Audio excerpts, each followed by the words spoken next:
Yeah, FrameRater! So, we're really doing this, huh?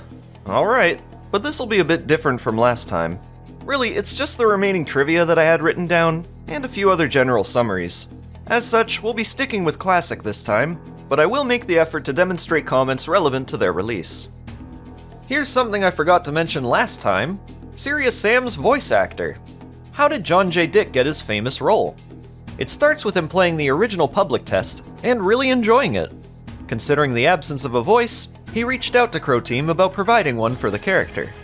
John's inspiration for it came from the legendary FPS protagonist Duke Nukem. Quote, Duke Nukem pretty much paved the way for how a hero should sound in a first-person shooter. Ooh, your ass is grass, and I've got the weed whacker. Crow Team had John do some samples, which assumedly are the ones that you hear in the second public test. Time to get serious. For both the first and second encounters, he recorded his voice at the radio station where he worked as a DJ. John says he's had an excellent relationship with Crow Team ever since. Now, the second encounter. Did you know it was originally called a mission pack?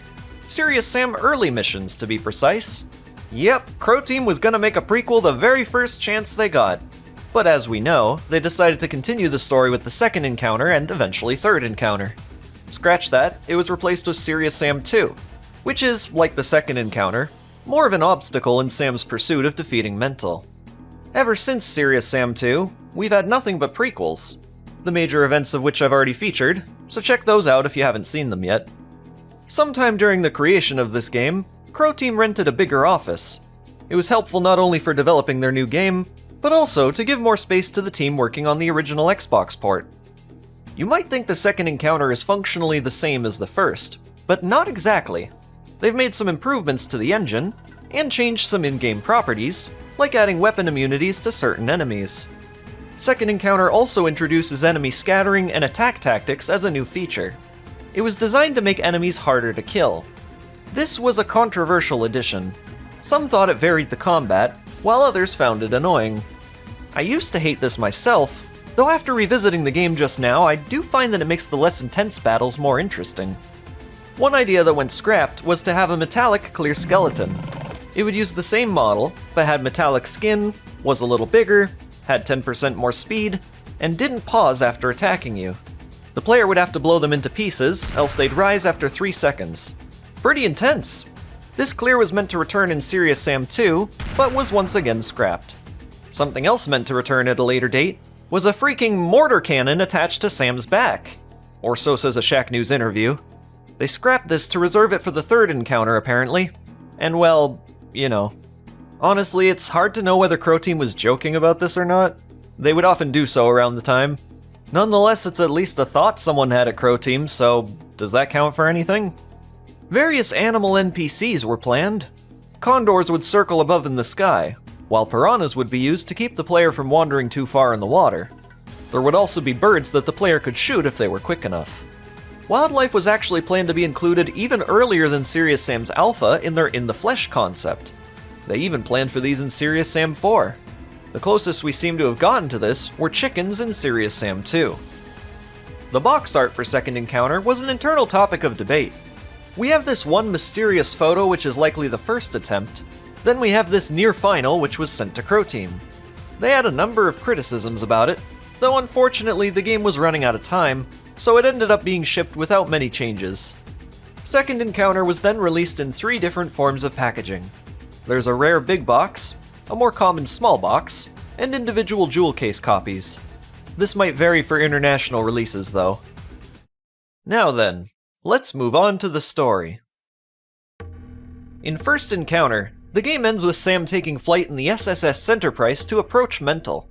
Shortly after its departure, a bunch of Crow Team bigheads try to catch up with him for some reason.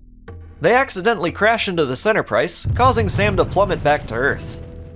Crow Team bigheads were previously Easter egg characters, but this event suggests a potential purpose for their appearances. If you ask me, I don't think Crow Team was taking their plot as seriously back then. Do keep in mind the once canon game that came after this. So, Natrixa informs Sam that there's a backup spaceship the Syrians left on Earth as a failsafe. Now Sam has to locate it and continue with his mission. Unfortunately, the spaceship isn't yet available in this time period. So Sam will have to go through a series of time portals located nearby certain major civilizations. This will send him to the correct time period where he can board the spaceship. Sam can't just jump through time portals willy-nilly though. They require special items to activate, those of which Sam will have to find as he travels through the land. The last required item is the Holy Grail. He'll collect it just before reaching the spaceship, marking the end of the second encounter. The ship departs, then Sam randomly teleports in front of the Syrian Great Council. So implies the Serious Sam 2 story, but it's no longer canon. So what truly happens after Sam boards the second encounter spaceship remains a mystery. And now, Sierra de Chiapas. It begins with a cutscene, which was not recreated for the HD remaster.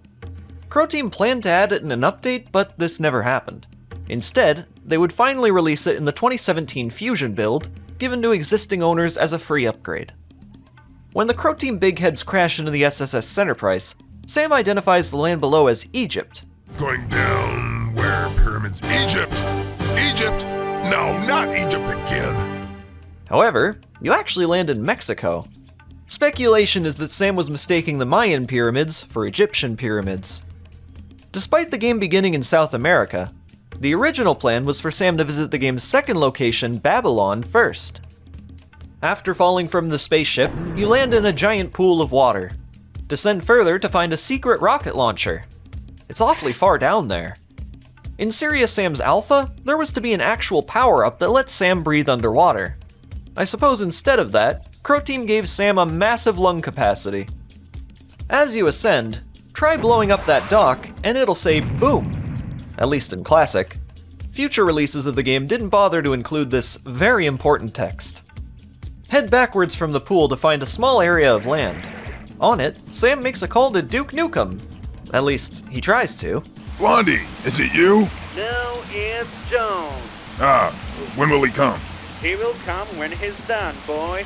Done with what? I've been waiting forever for him to show up. The chainsaw's model used to have longer teeth, as seen in the game's trailer. Perhaps they had to shrink them when creating the animation, as they were motionless at this time. I hate crates! This is a reference to that Old Man Murray interview. Here's the sniper rifle. Earlier builds of Serious Sam HD used a sniper model from Croteam's cancelled TEOR game as a placeholder. Here it is in the HD beta mod, which you can download on the Steam Workshop. Woohoo! Serious speed! Power-ups are a new thing in Second Encounter, but technically, this idea was conceived during Serious Sam's Alpha. There are a few leftover models for them, including a Serious Bomb, which would have counted as serious damage. There was another power-up at some point, the Serious Pack. This was replaced by the red backpack item, which instead restores all of your ammo. The single shotgun was meant to be redesigned with a new model and texture, or so says the Second Encounter design document. Makes you wonder what they had in mind here. The Xbox model, perhaps?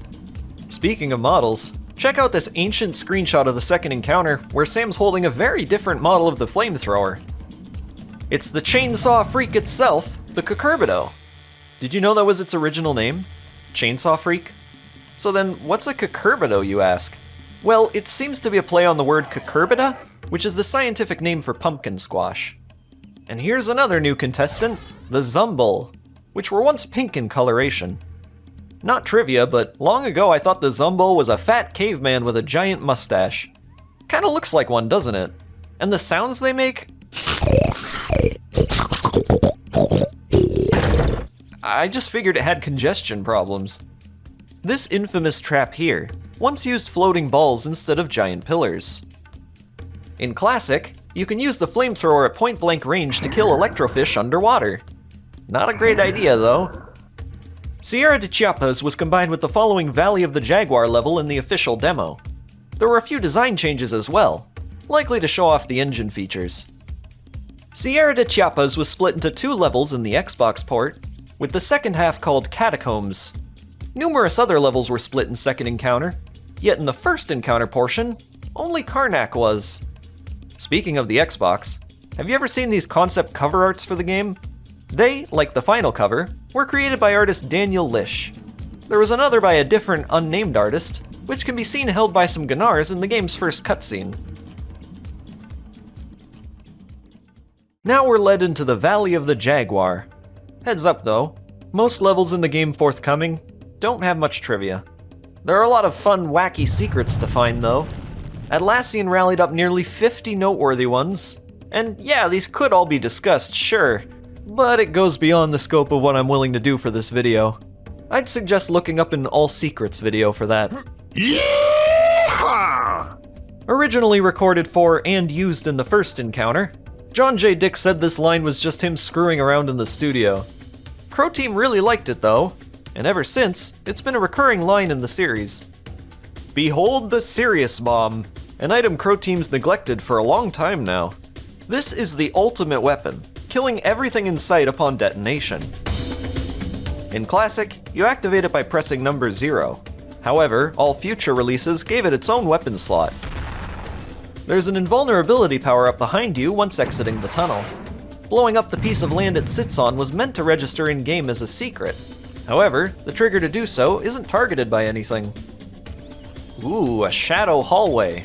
Spooky. This is considered a fog entity in the game, which isn't used often in either encounters in this manner. This room of spikes often gets new players killed because of the wind current.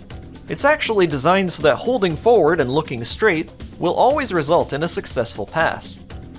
There was once a secret invisibility power-up here, which would last for 30 seconds. This item was scrapped from the campaign altogether, but it's still available in multiplayer. Neat idea to introduce it here. I smell some serious firepower around here. Yep, go get your minigun. This level, as well as the Serpent Yards and Grand Cathedral, are the only levels in the game where harpies can be spotted deploying kamikazes. This idea was once considered to be used in the first encounter as well. Sadly, it was never re-implemented in the HD remasters. City of the Gods, the only level with cannon-mounted werebulls, referred to by their entity names as Bull Special Forces. Never again have they been seen in the franchise. City of the Gods has another similar idea, item-wielding kamikazes. Kill them and collect your prize. The bounce room is perhaps the most controversial area of the second encounter. It's difficult to shoot anything here.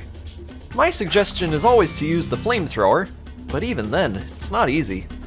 Crow Team publicly acknowledged the annoyance many had with this level in their 15th anniversary post for the second encounter.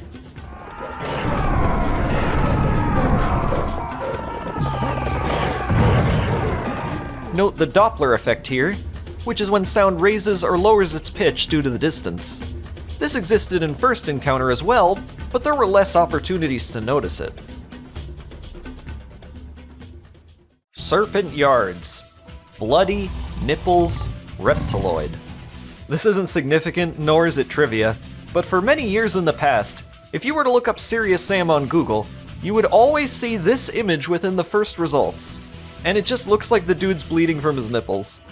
Yeah, there isn't much noteworthy stuff to say about this level beyond its secrets, but I'll mention a specific one as it relates to another level later on. Here, Sam finds another phone booth, but this time he calls himself? Hello? Who the hell's that? It's me, Sam. Sam who? Serious Sam. Yeah, right. What a joker. Sam I am. Ah! The Pit. This level is full of strange gravity puzzles. Serious Engine 2 and above don't have the same features to support such an environment, so of course Serious Sam HD and Serious Engine 3 had to make its own accommodations. It's interesting to see how Crow Team navigated around this. Undercode is a heavy metal band from Croatia. For the second encounter, they teamed up with Crow Team and contributed 3 tracks for the game's boss encounters. The first of which is Kukulkan, marking their debut in the series. They've been involved with most major Serious Sam games since, as recently as 2022 with the release of Siberian Mayhem. The Kukulkan boss is represented as a giant red-tinted humanoid made out of wind. However, in mythology, he's portrayed as a feathered or winged serpent. Iconography of this creature is present in various statues during the previous 2 levels. They always said 2 heads are better than 1. But how does it fart? Here's an interesting fact. Kukulkan used to have a shockwave attack that deployed every 3 seconds if the player was within 50 meters of him. And did you know this thing is actually textured? Here's what it looks like. Unfortunately, all you ever see in-game is the red mist. as the rest is invisible. Just before its death, Kukulkan leans in as if to scream at the player. Wonder what this would look like if we could see its texture. Once this level is finished, Sam mistakenly ends up in the Bright Island campaign from Serious Sam Revolution. The idea is that this is where people end up after time traveling incorrectly. There are 8 levels in this campaign, which is quite a lot for an unexpected detour. Ziggurat. This is potentially the earliest level made for the Second Encounters HD remaster. It was showcased alongside various First Encounter screens around the time of its announcement, at which point they must have had working Kukurbido and Zorg enemies already. This was likely because the HD remasters were meant to release as a single game, back when the project was internally called Serious Sam All Encounters. They must have changed plans shortly after it was revealed. While we're talking about Serious Sam HD, let me squeeze in a fun fact which I probably should have mentioned in the last feature. Blood overlays for wounded enemies were introduced in the remasters, but however, this idea existed as early as Serious Sam's Alpha. I don't have much of importance to say regarding Ziggurat, though there is a secret weapon nearby the starting position which you really should pick up. I mean, after all, the time portal just took away most of your weapons. Now get ready for some seriously sharp shooting. The Elephant Atrium. Here's another secret phone booth. Sam picks it up to hear himself from the earlier Sacred Yards. Hello? Who the hell's that? It's me, Sam. Sam who? Serious Sam. Yeah, right. Hey, now I get it. Sam, I am. What a strange occurrence. Courtyards of Gilgamesh. There's a thumbnail in the editor showing an earlier version of this level. You can spot some changes in building geometry, but it seems to be nearly identical at this point. Here's an old screenshot showing the same location. Wait, that's all I have for this level? Okay, I'll sneak in a secret here. Go behind this building and collect the rockets. Then, mutated biomech plants spawn in. Second Encounter has numerous plant-related secrets like this, and there's more of them in the Xbox port with the suicidal Avenger plant. It even shows up in First Encounter. Tower of Babel.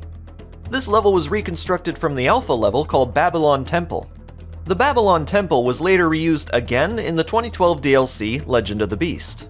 While all versions of this level look similar at a glance, they each have unique spawns and play out very differently. This is the only level in single player where you can encounter the elusive Highlander's Bride.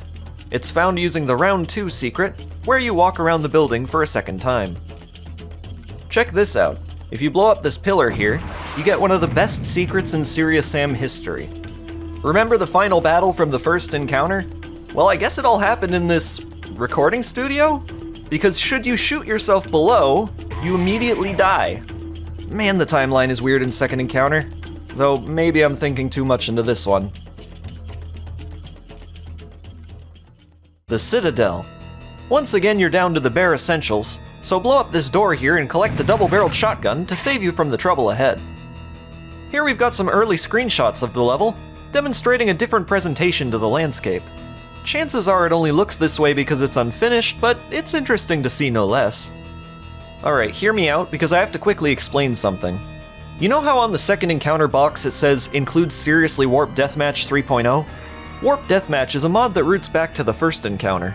TFE had just one map for Deathmatch, so a group called A Few Screws Loose created a mod that included far more of them. Not only that, but it also had new weapons. Roman Reaper each recruited the 4-person team to work on an improved version of the mod, which would be included with the Second Encounter.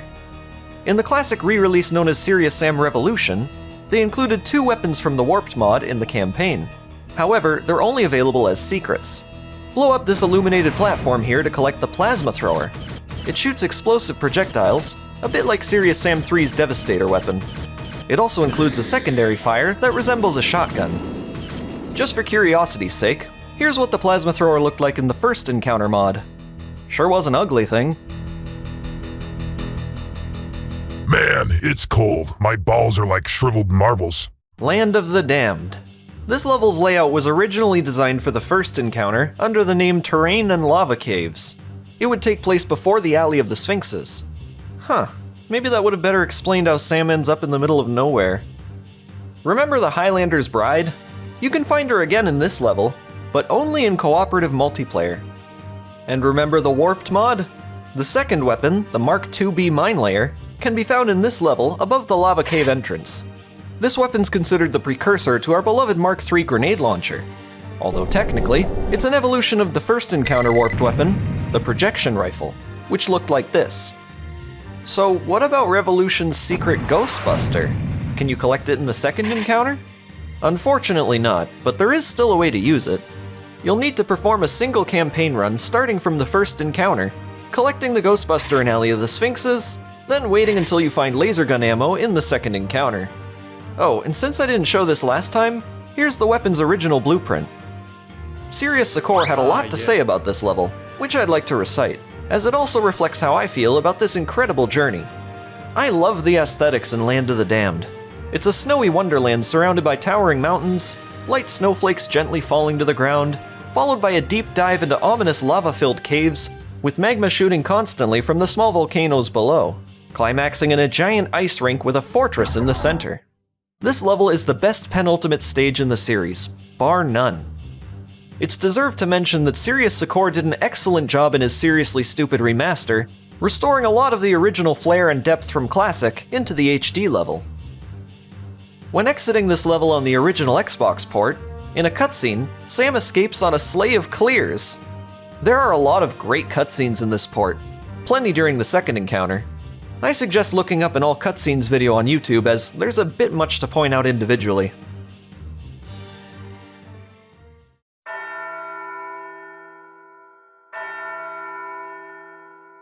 The Grand Cathedral, second encounter's final level.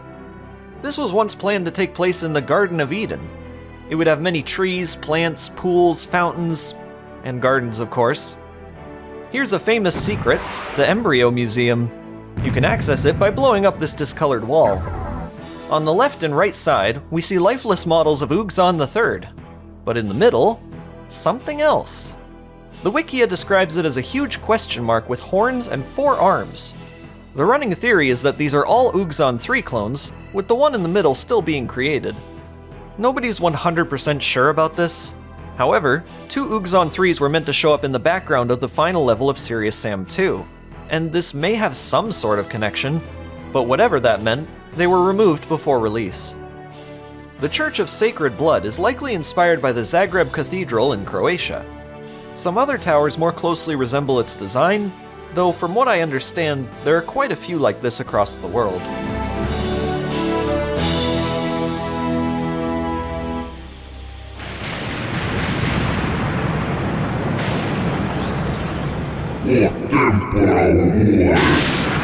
It's the final boss, Mordecai the Summoner. Now, of course, he wasn't meant to be the final boss of Serious Sam 1 altogether, but this ended up being its fate. Ever wonder what he's actually saying here? Is it gibberish or does it mean something? Well, the truth is, he's speaking in Latin, and these here are his lines. When Mordecai dies, his minions go with him.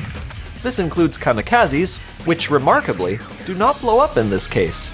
As far as I know, this is the only scenario where you can see their true death animation. Sources related to what Crow Team had planned after the second encounter are hard to come by. In the alpha, Sam would end up in the Serious system to locate and defeat Mental.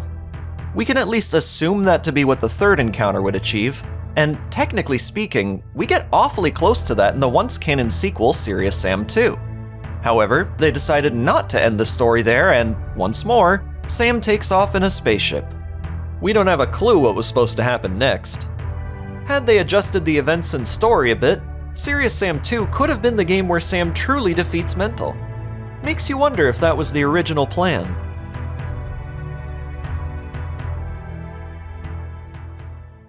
Remember earlier when I suggested the Crow Team big heads have a bigger role in the plot? I haven't yet mentioned that the model used for these guys was once intended for Mental. Even in the game files, they're referred to as Mental. Makes me wonder if this godlike entity was nothing but a meta reference to Crow Team themselves. I mean, the dude calls Serious Sam his son in a recording at the end of Serious Sam 2. Yeah, we all thought that was a joke, but what if it wasn't? Either way, what I can say for sure is that Crow Team's plan has since changed, and as depicted in the modern timeline iconography, Mental is likely some Cthulhu-looking creature. At this point, I don't have a clue what to expect for the future of Serious Sam. I don't think anyone does. Crow Team's been largely unpredictable with this series, so who knows if we'll ever see Mental. But for the time being, you can fight an interpretation of the original Mental in a map made by Pika Commando for Serious Sam Revolution. Well, that's all I got. Thanks for watching the Featurette. I'm aware that this isn't a complete look at the game, but you wouldn't be seeing that from me anyways. I've never been too invested in the second encounter myself. And the same pretty much goes for Siberian Mayhem, which I've been asked to look at a lot. Nothing wrong with the game, I just think someone else would do a better job at that one than me. Seriously Questionable has been a rising Serious Sam YouTuber. He's done videos on both these games, so if you're interested, you could check those out. And if you're looking for more recommendations, Mary Bites videos on Serious Sam are also very good. As per me, well, as long as you learned something new in today's video, then I consider that mission success. In closing, I got a huge thank you to give out to Atlassian, Nigmus, and Serious Sakor for their contributions across both halves of this feature. I truly couldn't have done it without you guys. As always, if you'd like to hear more from me in the future, consider subscribing to the channel. See you next time!